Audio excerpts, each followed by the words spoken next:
চট্টগ্রামের পটিয়া ব্লকেট কর্মসূচির আওতায় চট্টগ্রাম কক্সবাজার সড়ক অবরোধ করেছে বৈষম্য বিরোধী শিক্ষার্থীরা। এতে যান চলাচল বন্ধ রয়েছে। বিস্তারিত জানাতে আমাদের সাথে যুক্ত হচ্ছেন সহকর্মী মুজিবুল হক। মুজিব, বৈষম্য বিরোধীদের পটিয়া ব্লকেট কর্মসূচি সম্পর্কে বিস্তারিত আমাদেরকে জানাবেন।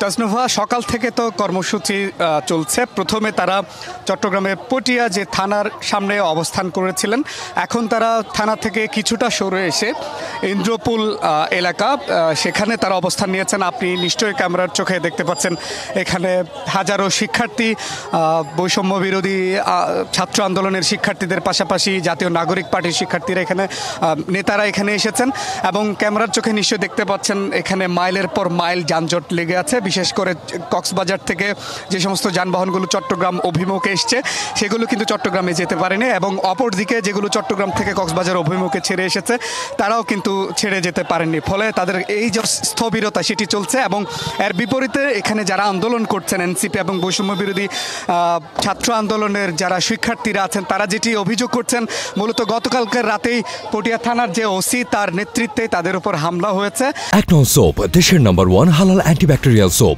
ন্যাচারাল ব্যাকটেরিয়ালাইসিসের সুরক্ষায় ফ্রেশ ও অ্যাক্টিভ সবসময়।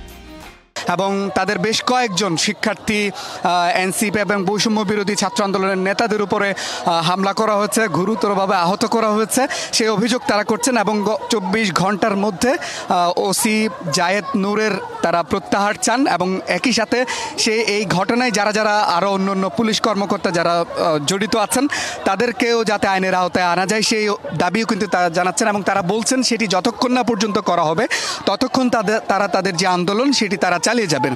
এর বাইরে পুলিশের একটি বক্তব্য কিন্তু এখানে রয়েছে। পুলিশ বলছে যে গতকালকে রাতেই মূলত যারা আন্দোলনকারীরা রয়েছেন বা শিক্ষার্থীদের একটি অংশ সেই অভিযুক্ত ছাত্রদল নেতাকে থানায় নিয়ে যায় এবং পুলিশের পক্ষ থেকে বলা হচ্ছে এক ধরনের মব সেখানে তৈরি করা হয়েছিল এবং ফলে পুলিশ সেটি প্রতিরোধ করবার চেষ্টা করেছিল। এই ঘটনার পরিপ্রেক্ষিতেই মূলত আজকে মোটা দাগে এখন পর্যন্ত ওসির প্রত্যাহার দাবি এবং সড়ক অবরোধ পর্যন্ত সেই আন্দোলনটি গড়িয়েছে। এখানে যারা আন্দোলন করছেন সব মিলিয়ে যেটি বলা চলে যে তারা ওসির প্রত্যাহার এবং তাকে উপযুক্ত শাস্তির দাবিও কিন্তু তারা এখান থেকে জানাচ্ছেন এবং সেটি যতক্ষণ না পর্যন্ত করা হবে তারা তাদের যে আন্দোলন সেটি চালিয়ে যাবেন বলেও কিন্তু এখান থেকে জানাচ্ছেন। তো এই ছিল সব মিলিয়ে এখানকার সবশেষ খবরাখবর। তাজনুভা। জি মুজিব, ধন্যবাদ জানাচ্ছি আপনাকে।